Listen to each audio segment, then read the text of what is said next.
हाँ दोस्तों नमस्कार। अनुराग यादव जौनपुर केस। दोस्तों अनुराग यादव को गए हुए अनुराग यादव कांड को सीधे 2 महीने से ऊपर हो गए, लेकिन अभी तक अनुराग यादव को इंसाफ नहीं मिल पाया है। हालांकि कानून और कोर्ट कचहरी का जो मैटर, उस मैटर में तो डिले हो रहा है, लेकिन जो अनुराग के परिवार के साथ कंधे से कंधा मिला करके अपनी परवाह न करते हुए उस गांव के प्रधान वीरेंद्र यादव जी ने जो साहस और बहादुरी का परिचय दिया है या अभी तक देते चले आ रहे हैं, मैं तो यही कहूँगा अगर हर गाँव में ऐसा ही प्रधान हो तो कभी भी गांव के किसी भी व्यक्ति को किसी भी प्रकार की कोई भी दिक्कत नहीं आने वाली है।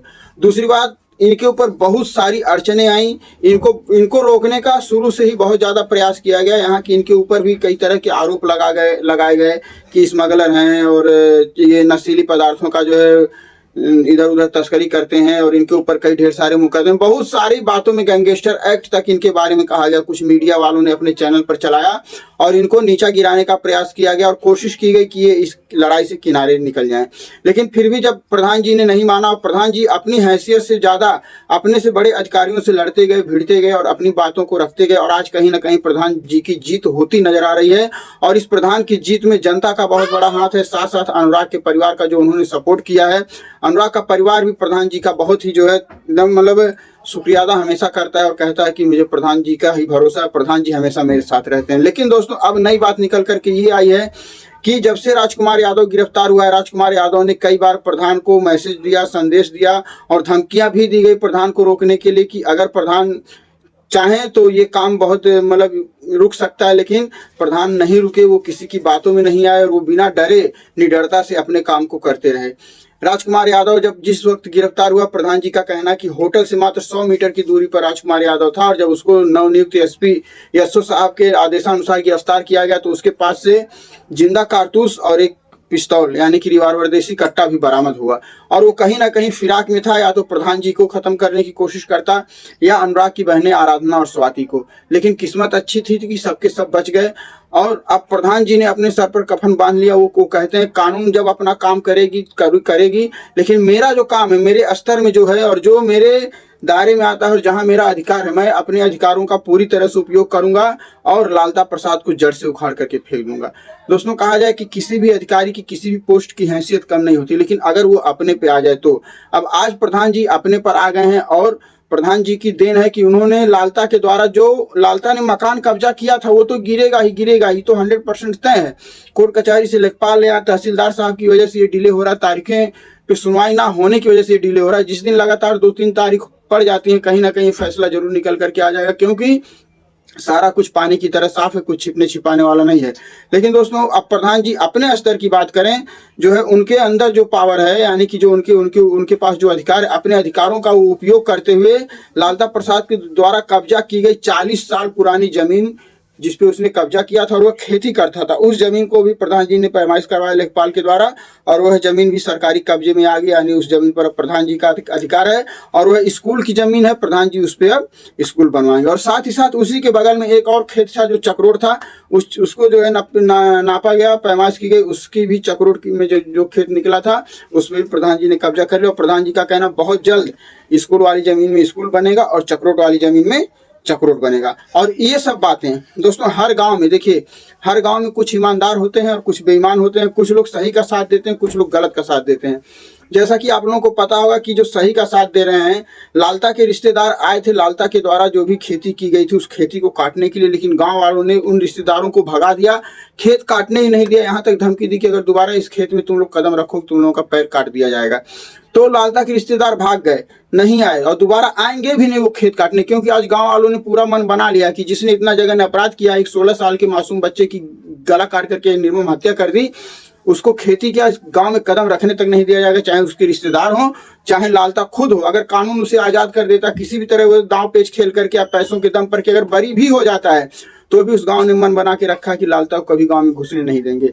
लेकिन उसी गांव के कुछ ऐसे लोग हैं चमचे जो गलत का साथ देते हैं, वो लगातार जो है अनुराग के पिताजी के ऊपर भी आरोप लगाते आए। और ये जो भी घटनाएं घट रही हैं दोस्तों, यहाँ पर बहुत इंपॉर्टेंट बात मैं बताऊंगा, जो भी घटनाएं घट रही हैं सही या गलत, सारी जानकारी लोग जाते हैं जेल में और लालता को, लालता के रिश्तेदार को या जो भी लालता के वकील हैं, सारी बातें ये लोग शेयर करते हैं। और यही कारण था, बीच में एक वीडियो आया था जिसमें अधिकारियों के द्वारा, जो ईमानदार अधिकारी हैं उनके द्वारा अनुराग के पिताजी को ये अनुरोध किया गया था कि आप इंटरव्यू मत दीजिए, आप मीडिया के सामने कुछ इंटरनल बातें, उन इंटरनल बातों को शेयर मत करिए, क्योंकि विपक्ष को वो बातें पता चल जाती हैं तो जिससे वो एक्शन ले लेता है और वो जो है उसकी काट को ढूंढ निकालता है। तो इसी वजह से अनुराग के पिताजी या अनुराग की बहनें जो है इस मीडिया से दूरी बनाने का प्रयास कर रही थी। तो जो गांव वाले अनुराग का साथ दे रहे हैं और कुछ गांव वाले जो है लालता का साथ दे रहे हैं, और जो लालता का साथ दे रहे हैं वो गांव वाले क्या कहते हैं अनुराग के पिताजी को, आप लोगों को पता होगा अनुराग के पिताजी को 5 लाख रुपए माननीय सीएम योगी आदित्यनाथ जी के द्वारा सहायता राशि प्रदान की गई थी। और अनुराग के परिवार के लोग मिलने गए थे इनसे, अखिलेश यादव से, तो अखिलेश यादव ने 2 लाख रुपया दिया था और 1 लाख रुपए धनंजय सिंह ने दिया था। इस तरह से जो भी अनुराग के पिताजी को जो भी सहायता राशि प्रदान हुई है, गांव के लोग कहते हैं अरे अनुराग के पिताजी तो लखपति हो गए, करोड़पति हो गए, मारे पैसा के एकदम लाल हो गए। तो इस तरह की बातें देखिए वही कहेंगे ना जो किसी की बेटे की जिंदगी को पैसे से तोलेंगे, और वही लोग कहेंगे जिनको अपने बेटे से ज्यादा, अपने परिवार के सदस्यों से ज्यादा प्यार से मोहब्बत होगी, पैसे से मोहब्बत होगी, वही लोग इन बातों को कहेंगे। और मुझे लगता है जो लोग इतनी घटिया सोच रखते हैं ना, उनसे बड़ा घटिया, उनसे बड़ा नीच इंसान ढूंढने से भी नहीं मिलेगा। उस बाप का दर्द तुमको नजर नहीं आता, उस माँ का दर्द तुमको नजर नहीं आता, उस बहनों का दर्द नजर नहीं आता है। अरे जरा एक बार कल्पना करो कि जिस माँ के सामने, जिस बहन के सामने एक बेटे को जिंदा गला काट दिया गया और उसका बेटा तड़पता रहा। दोस्तों आप लोगों को पता नहीं होगा तो मैं बता दूं, अनुराग का गला जिस समय काटा गया था, जिस जगह अनुराग का गला गिरा था, अनुराग का गला कटने के बाद अनुराग की बॉडी खुद चल के 4-5 मीटर दूर जाकर के गिरी थी। और प्रत्यक्षदर्शियों ने उसके बारे में ऐसी विवेचना की थी, ऐसी ऐसी बातें बताई थी। उस समय की जो कंडीशन थी ना, हम यूट्यूब पर नहीं बता सकते हैं, लेकिन जो जिसने देखा है उसके दिल में, उसके दिमाग में आज भी वह सीन नजर आता है, वो कितनी तरह से निर्मम हत्या की गई थी। और ये हत्या, ये कांड करने के बाद जब इसका परिवार राजेश यादव जा रहा था तो उस समय उसकी माँ यानी कि इंद्रावती देवी कहती जब काट ही दिए हो तो एक को क्यों काटो, 2-4 को और काट के आओ, क्योंकि एक को काटने की जितनी सजा 2-4 को भी काटने की उतनी सजा होगी। तो ऐसी औरतें अब दर दर की ठोकर नहीं खाएंगी तो और क्या करेंगी, क्योंकि जो अपने बच्चों को शस्त्र की शिक्षा देती हैं, शास्त्र की शिक्षा नहीं देती हैं। अनुराग के पिताजी अपने बच्चों को शास्त्र की शिक्षा दे रहे थे, वहीं लालता अपने बच्चों को शस्त्र की शिक्षा दे रहा था। और आज शस्त्र की शिक्षा भले एक बच्चे की जान ले ला, लेकिन आज लालता का पूरा परिवार बर्बाद है। वो इतनी जल्दी छूटने वाले नहीं है, कड़ी से कड़ी उनको सजा होगी, और एक को तो फांसी की सजा होगी, क्योंकि दबाव बनाया जा रहा है, प्रयास किया जा रहा है। क्योंकि अनुराग यादव एक खिलाड़ी था, आगे चल करके वो भारत का नाम रोशन करने वाला था। साथ साथ वो, उसकी उम्र महज 16 से 17 वर्ष की थी, निर्दोष था, वो किसी तरह से वो दोषी नहीं था। एक प्लानिंग के तहत जो है ये कार्य किया गया, इसलिए जो है सब के सब आज लोग जेल में हैं और बहुत जल्द इन लोगों को कड़ी से कड़ी सजा होगी। साथ साथ दोस्तों प्रधान जी जिस दिलेरी और बहादुरी का परिचय दे रहे हैं, उनको जितना सैल्यूट किया जाए, जितना उनकी तारीफ की जाए उतनी तारीफ कम है। और दोस्तों अब अगली तारीख, कल की वीडियो मैंने बताया होगा, आज भी मैं बता देता हूँ, अगली तारीख पड़ी है 24 जनवरी। 24 जनवरी को फिर से सुनवाई होने वाली है। अब देखते हैं क्या फैसला निकल करके आता है, क्योंकि 24 जनवरी को भी मुझे नहीं लगता कि कोई सुनवाई हो पाई, क्योंकि 2 दिन के बाद 26 जनवरी गणतंत्रता दिवस है और इधर इलेक्शन का बार एसोसिएशन का चुनाव चल ही रहा है। शायद उस दिन काउंटिंग है या चुनाव है, जो भी कुछ होगा, लेकिन सुनवाई नहीं होने वाली, क्योंकि तहसीलदार साहब जो है ना, तहसीलदार साहब जानबूझ के ऐसी तारीखें देते हैं। मैं शुरू से कह रहा हूँ, ये जब भी तारीख दिए हैं तहसीलदार साहब, दोस्तों आप सोचिएगा तहसीलदार साहब क्यों ऐसी तारीख देते हैं कि उस तारीख को कुछ ना कुछ होता ही है।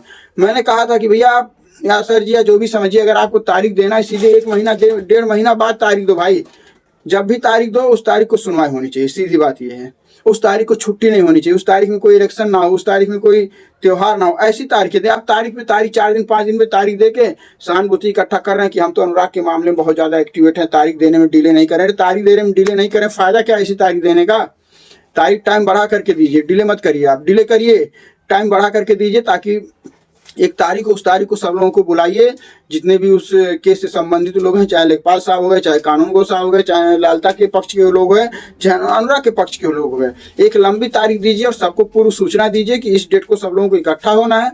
सब लोग इकट्ठा हो, आराम से सुनवाई करके 2-3 तारीख के अंदर फैसला सुना दीजिए। धीरे धीरे 2-2.5 महीने हो गए, ऐसे से आपको लगता है 5-6 महीना खींच के लेकर के जाएंगे, तब जाकर के देखिए फैसला तो आपको सुनाना है, मजबूरी में ही आपको सुनाना है फैसला। लेकिन ये समझ लीजिए फैसला तो 100% अनुराग के पक्ष में ही आएगा और लालता का मकान तो गिरेगा तो गिरेगा, इसमें कोई दो राय नहीं है, इसमें कोई दो राय नहीं। लेकिन अब क्यों आप डिले कर रहे हैं, ये आप जानते होंगे, आपका काम जानता होगा, क्योंकि दोस्तों ये लोग अधिकारी हैं और सारा कुछ अधिकारी के ही हाथ में होता है। जो फाइलें देखता है, जो कोर्ट कचहरी से मैटर रखता है, और सारा कुछ इनके हाथ में है। अब आप चाहे तारीख दें, चाहे डिले करें, जो समझ में आए भैया वो करें, क्योंकि अनुराग के पिताजी अब कानून के ऊपर भरोसा करके बैठ गए हैं और अब उनका कानून का भरोसा बढ़ भी रहा है। अगर 2-4 लोग बेईमान निकल जाएंगे उससे कोई फर्क पड़ने वाला नहीं, क्योंकि बहुत ज़्यादा लोग अब ईमानदार हैं और बहुत ज़्यादा लोग ये समझ चुके हैं, बहुत ज़्यादा लोग अनुराग के पिता के दर्द को, अनुराग की माँ के दर्द को, उनकी बहनों के दर्द को समझ चुके हैं और अपनी ज़मीर को जगा चुके हैं। तो आप लोग भी अपनी ज़मीर को जगाइए, इंसाफ कीजिए। ठीक है, बहुत हो गया, बहुत डिले हो गया, क्योंकि सारी की सारी पब्लिक की निगाहें, मीडिया की निगाहें, सबकी निगाहें सिर्फ आप लोगों के ऊपर हैं कि आप लोग कर क्या रहे हैं। और आप लोग जो कर रहे हैं ना, सबको पता है। पावर भले ना किसी के पास हो, सत्ता भले ना किसी के पास हो, लेकिन कोई भी आज की दुनिया में बेवकूफ़ नहीं है।